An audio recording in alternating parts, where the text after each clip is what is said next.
You know, for a guy whose logo features a little sword and a magical gem, I haven't really looked at too many sword and sorcery MMOs, have I? I know I said that not all MMO games are sword and sorcery, but surely I've kept some sort of good balance, right? Let's see here. I did 4 out of 13. Yeah, I'm gonna need to fix that. Let's see here. Oh, you know, I always did want to play this game. Let's see how this goes. MMO Grinder. Lineage 2.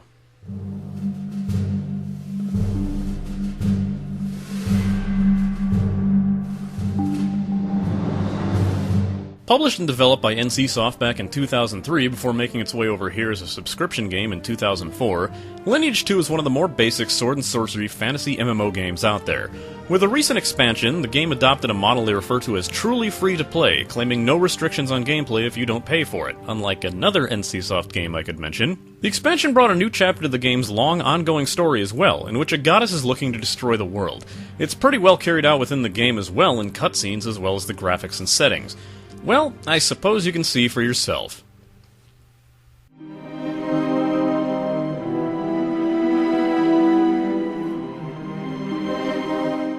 These are decent graphics considering the game's age. Character models are nice to look at, but environments are hit and miss, containing some impressive buildings and landmarks, but lacking in other areas, especially as often as you find yourself walking across giant featureless plains.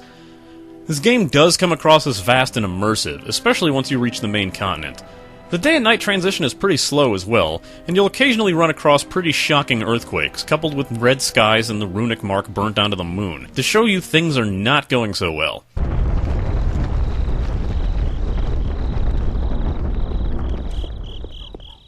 Cities get pretty laggy and bogged down as they are painfully crowded with players. The game has quite a few graphic options, but none of them are in windowed mode, so be prepared for that. Of course, you might just know this game for its busty, bouncy, scantily clad dark elven women, often featured in the game's advertisements. Considering they start the game wearing what seems to be several well-placed strands of electrical tape, you can figure out the target audience here.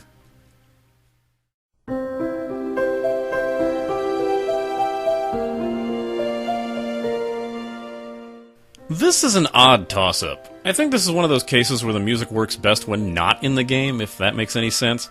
For the most part, this game is really quiet, a typical fantasy MMO issue of playing over a while and stopping for a long time, made even worse that certain areas of the game are completely silent. You're most likely to hear tracks in the towns. Most of the time, the music fades into the background and ambiance as well as the game's sounds, which can be painfully annoying. The game contains some awfully repetitive sounds, especially if you're carrying around a pet or two. The mage's cat summon utters the same purr over and over, and you'll want to kill your hatchling bird pet yourself after you've heard its obnoxious, unchanging squawk about 17 times in a row. When starting out, you're going to get very sick of the harp tune that plays during level-ups, as the huge crowd of people around you gain levels from the quest NPC you're talking to. If you remember what I mentioned about Luna way back in episode 1, this game also features some weird language when firing off skills, especially if you're a spellcasting class. Again, I don't know if it's Korean or a made-up fantasy language, but you're going to be hearing a lot of it. One sound aspect I don't mind is the voice acting in the cutscenes, which is surprisingly great. It's an odd plus considering some of the voice acting I've heard in the other free-to-play MMOs I've played. It doesn't come up too often, but at least there's really good effort that was put into it, so at least there's that.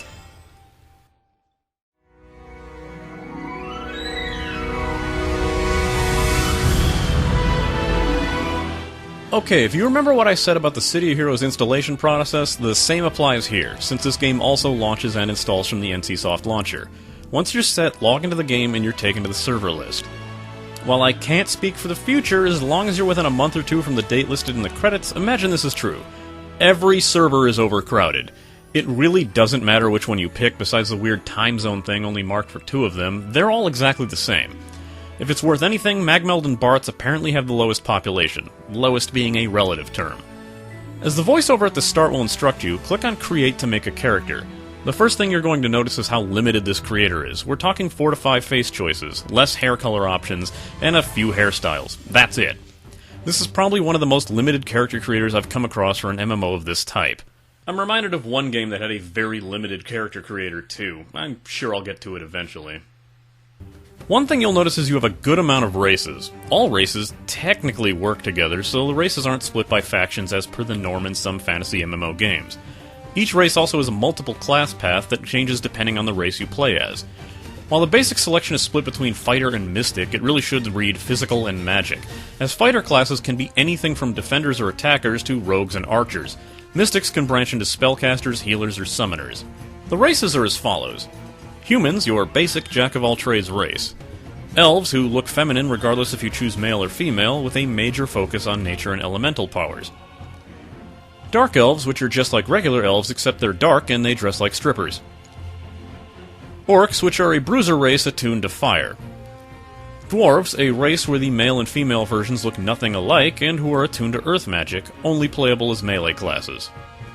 Finally, Kamail, fallen angels ideal for those who wanted to grind a Sephiroth theme or were only half committed to playing Aeon. They're also the only race whose classes are separated by gender, making that choice more than simply cosmetic.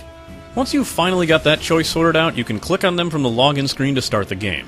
After a short cutscene explaining the current story of the game, you'll be dropped off into a temple on the starting island area, where a voiceover will give you all the game's commands. This is another click-to-move game like Luna, where you can't change the configuration at all. And in this game, I find the choice absolutely dreadful. With the buildings and environments set up the way they are, the pathing becomes completely broken, and with the game as densely populated as it is, getting around is a real chore. Couple this with the weird acceleration your character seems to do when moving from a standstill, and you're going to take a while to get used to these controls if you're coming from another game. I've also had a weird bug where the click controls just outright refuse to respond to me clicking on the map, instead making my character stand there frozen for no discernible reason. I did seem to be able to fix this by using the sit-stand action defaulted on the bar, but I'm not sure if it'll work in every case. Combat in the game is as simple as the movement. Click to target, double-click to start attacking. Click an ability in your action bar to use the skill on that target. As a forewarning, there seems to be no self-cast option, so if you want to heal yourself with a spell, provided it's not a spell that only works on you, or cast a buff on yourself, you need to target yourself first by clicking on the name in the corner and then clicking the spell. It's a bit of a pain. You gain more skills by earning skill points when fighting or questing, and using them to upgrade current skills or obtain new ones from the skill window when they become available. I noticed that the game seems to give you a taste of skills from each available branch in the next job set, so if you have no intention of your fighter becoming an archer, you can avoid purchasing any skills that focused on ranged weapons. I will say I never even came close to using up all my skill points, even after upgrading and purchasing every possible skill. Quests in the game start out a bit slow. It's easy to miss the quests in the game, as they are packed in with the rest of the NPC options, almost always tucked into the bottom of the options. Most NPCs with quests will usually have a scroll floating above their heads, but this is not always the case. Luckily, quests usually seem to have a chain to them, but be absolutely certain that you check the NPC you just spoke to, and make sure they don't have another quest before you move on. Some quests happen to be pretty misleading with what they want you to do, and the quest guide is more often than not less than helpful, and it's represented by a light beam that points compass-style towards your goal, regardless if getting to the place in a straight line is even remotely possible. The starting quests are fairly lame. It'll be a decent while before you actually get to fight anything, and considering how simple the combat is, it seems redundant. There's also a really annoying quest early on where you have to follow a dog around to find an NPC, when it would be easier just to walk up to the NPC. Hell, several times the dog passes him and just wanders around in circles trying to get you near enemies. I will say that you gain a ton of experience from quests, sometimes going up multiple levels at a time, so they're usually worth doing. I managed to reach level 14 from level 1 in a little less than an hour. I really had no clue what I was doing either. A major issue is that unlike most MMOs, you might not see any rewards, not even experience for several steps along a quest chain, so be prepared for that. Many of the later quests become extremely grindy, asking for 50 or 100 items or enemy kills just to progress to the next step. One quest had me gather 100 items, only to walk over to a far-off town, turn in the quest, talk to an NPC to send me to a different town, who then sent me back to the town I just came from, only to send me on another quest to gather 50 more items. Even with quests like that, I was forced into grinding between quest chain steps when the NPC wouldn't let me take the quest for another level. I can't imagine that this would be the last time that kind of thing would happen to me, so be very wary of this. This is the very essence of a grinding MMO. You can make combat a bit easier by finding a newbie helper who will cast free buffs on your player. Not having these isn't a death sentence, but there's no reason not to do this. You'll usually find one in most towns. The game's loot system is kind of a pain. When an enemy is defeated, it will drop all of its loot on the ground, money, items, and all. A lot of the time you'll see herbs, which are actually temporary buffs that cast themselves the minute you pick them up. You need to click on every item that falls to retrieve it. Since money and herbs seem to drop most often, and clicking on them to pick them up can be kind of a pain, you'll notice people seem to leave loot all over the place. Alternatively, you can use the pickup action to automatically walk to and loot an item when it's pressed. On the plus side, items such as weapons or loot don't seem to drop as often, and bag space was never an issue with hours of questing or grinding. It also helps that items stack to tremendous amounts, like in the thousands. It is strange that you keep money in a bag space slot, though. There are luckily two forms of fast travel I've seen, and they're easily missed. The first occurs in the training area with large mechanical birds called kookaroo. You can talk to the specific dwarf NPC to be mounted on one for about a minute. It's really only useful when you need to leave the main city of the training area, otherwise they're easily skipped. The second form are gatekeepers. These NPCs often get buried in other players, but will one-way teleport you to a selected area of the map. In order to waste the least amount of time in this game, it's a good idea to use the gatekeepers, and make sure to stock up on escape scrolls so you can easily teleport around from towns to quest areas and back. Otherwise, your painfully slow movement will waste hours walking around this massive map. Wait a minute. Slow travel without teleport scrolls. Overly grindy quests. Click to move only. Weird chanting when casting spells. Limited character creator. And pointlessly busty characters. This is like a fancy, non-cutesy version of Luna Online. I will say one thing about the massive map. This game is a perfect explorer's MMO. If you're the kind who just like to wander around and take in the sights, you might really enjoy immersing yourself in this world, as long as you don't mind walking across large fields filled with nothing. The game does seem to be more crowded in the designated questing areas, though. I want to mention something simply because I found it so confusing at first. There's a quest once you leave the training area that ends up with you getting a weak combat pet. This pet will follow you around, attack if you want it to, even though it's very weak, and can even loot and store items for you. There's a few problems with this, though. First, the pet needs to be fed by placing the appropriate food into its inventory. Second, it saps 5% of your experience for itself when you grind while it's out. And finally, it can die and you cannot res it unless you have a spell to res or a scroll. Just make sure you accept the res when prompted. If you fail to res it within 24 hours, you'll lose it, and everything it was holding on to. After all the shit I went through to get the stupid thing, I wasn't about to leave it as a corpse on the field, so I figured I'd pass the knowledge on to you. Okay, last gameplay thing before moving on to community. Your first class change comes up right as you leave the training area. This process is pretty painless and usually it just boils down to what path you want to take with your class. While you start the quest to begin the class change a few levels beforehand, you gain the new classes at level 20, then 40, and shortly before level 80. Just good luck getting to level 20, though. Because there's a lot of people who don't want you to reach level 20.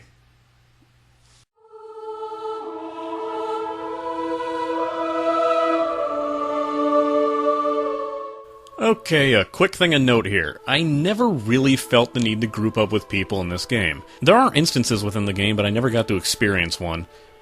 Enemies all seem to go down pretty easy, and while having more than one person would help with the sheer amount of things you need to do on a quest, I never felt a party was necessary. The game does, however, as when you log in you'll automatically see an auto-party search feature. You can close this out pretty easily though. In fact, I never actually saw anyone auto-join my party, so I'm not even sure how well it works. I ended up joining a party once, and it hardly felt like I was doing any better. I'd tell you just to search for parties the old-fashioned way, but you can't even talk until level 21. Kinda like another MMO I could mention, just without the payment restriction. Now I'm going to mention something that's a fairly common occurrence in MMOs, but I had yet to experience until just now. This game has a PK system. Not just PvP. PK. What's PK? Well, PK stands for Player Killer. Once again, hopping back into World of Warcraft territory, imagine you're playing on a PvP server.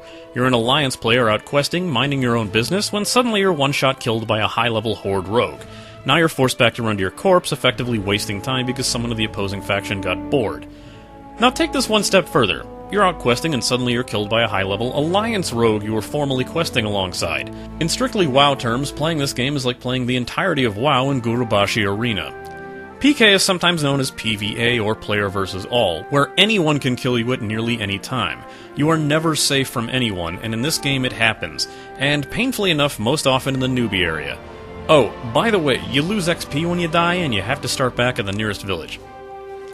The PvP works as follows. If you wish to attack a player, all you need to do is hold control while you double-click them.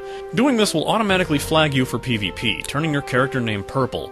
If anyone attacks you back, they also get flagged, but don't receive a penalty for attacking you. If you kill a neutral player, you lose reputation points, and after enough, you become a chaotic character. Becoming chaotic flags you permanently for PvP, causing town guards to instantly attack and kill you, and keeps you from earning experience and skill points, and makes you drop your own items when killed by another player. When you think about it, the penalties of being a chaotic character aren't all that major. It doesn't even take good gear to kill a low-level player, so if you're high level already, you're just looking to ruin someone's day, it won't matter to you at all. Really, it's the equivalent of the game going, well, if you're gonna be like that, then you can't go in the shops anymore! And then the chaotic player's going, whatever, and the game retorting with, well, if you suddenly want to, you're gonna be sorry! A lot of these PKs feel as if they're doing the game as a whole a favor.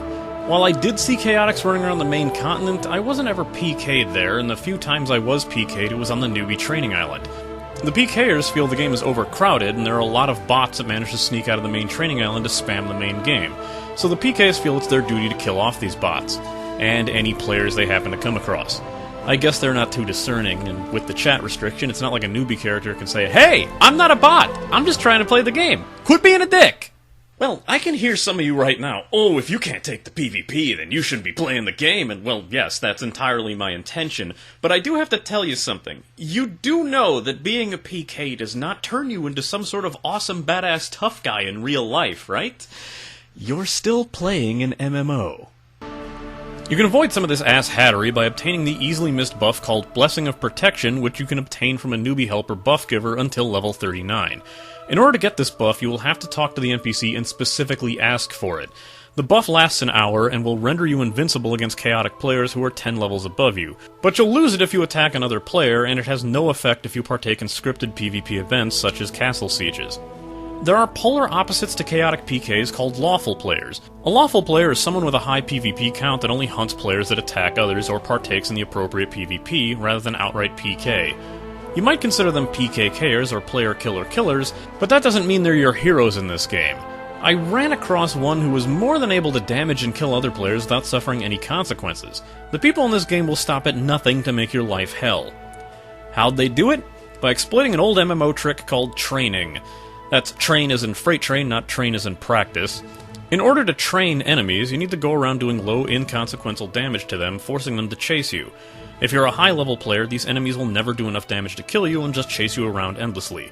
The idea is to gather up a large group of monsters, cause them to follow you, and, here's the douchey part, run towards the regular players and cause the crowd of enemies to pass over them.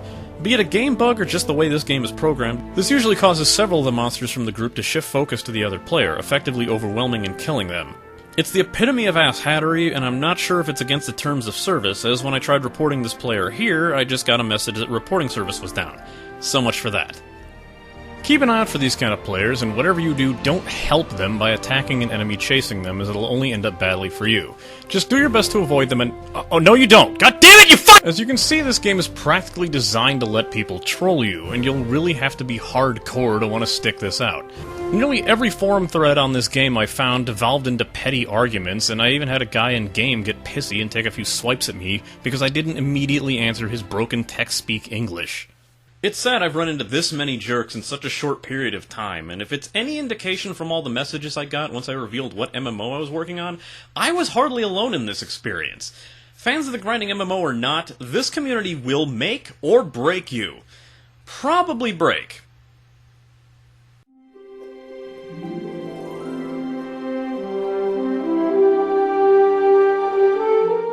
Lineage proudly totes its truly free-to-play model. All this means is that no content is withheld from you when you play the game. You can reach max level, obtain all items, and see all areas without having to pay a dime. Paying will only make certain game aspects easier, like quicker leveling or faster travel.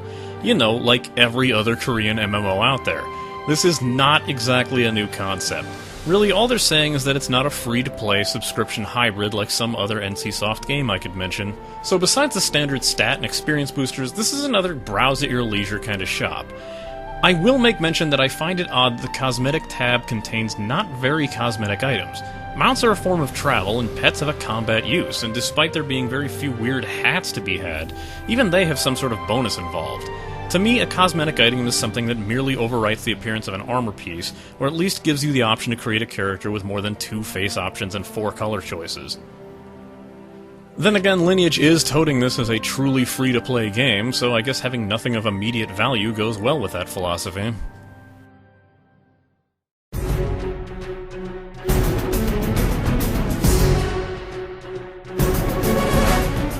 Okay, you at least know how I feel about the game, but I at least hope you understand why. To be honest, the game did start to grow on me after a while, but never have I had a game enrage me so much in so little time. I can see this being the kind of MMO that some people would really like to play, but for wusses like myself, who were raised on more recent and much more forgiving MMOs, I can't say you'll find yourself enjoying this one. Here's my final rating. I like the race and class system here, as it gives a very interesting bit of variety without becoming too unfamiliar. This game is the most basic ideal of a grinder MMO. Like, when people who haven't heard of this show see MMO Grinder, this is the kind of game they're thinking of, but for many that's not always a bad thing. If you want the most basic, classic sword and sorcery grinding MMO experience, this is probably the game you've been looking for, if you're not already playing it. Also, if you're the type who really enjoys the tough-as-nails, always-in-danger, can't-trust-anyone PvP-style gameplay, this is about as unrestricted as it gets. I do find the massive world very easy to get lost in, literally and figuratively, so if exploring is something you like, this game delivers. When they say truly free-to-play, they mean it, and there is nothing you need to purchase. You have plenty of bag space, all game content is included, and fast travel options are everywhere, making most purchases beyond XP boosters completely moot. If you do want to explore, a mount is a good bet, as it's very slow walking around, even between neighboring villages. Be wary that a lot of items are rentals, so keep an eye out for that. I know I usually don't place more than 4 points per category, but I'll do my best to simplify this. First off, I despise this control scheme. The point-and-click does not lend itself well to this vast 3D environment, and targeting is an outright joke, especially when you're expected to click on the few pixels width of dropped loot, or the exposed portion of an overcrowded NPC. Good luck simply walking through these overpopulated cities with this control scheme, too. While I mentioned that grinding is sometimes enjoyed by MMO players, it's definitely not enjoyed by many of them. If you can't stand killing the same monsters for hours at a time, you are going to despise this game. Even with the grind, the community has entirely too many ways to screw you over, serving more as obstacles to your progress rather than allies to aid you along, and doing their best to make your life a living hell. I know many a player who were unable to even get off of the training island. This is not the best first impression to make. The PK system is something that's going to take a lot of people out of the game, as nothing's worse than minding your own business only to get killed by a bored high-level player. If you want to do your own thing without receiving cheap deaths from jerks, it's borderline impossible. Sure, this also means you can later grow up to smack the hell out of them yourselves, but if this player-killing ideal isn't something you'd find appealing, stay far away from this game. Ugh. Next time, I'm going to play through something that also recently went through a free-to-play conversion. Hopefully for the better. It's not EverQuest!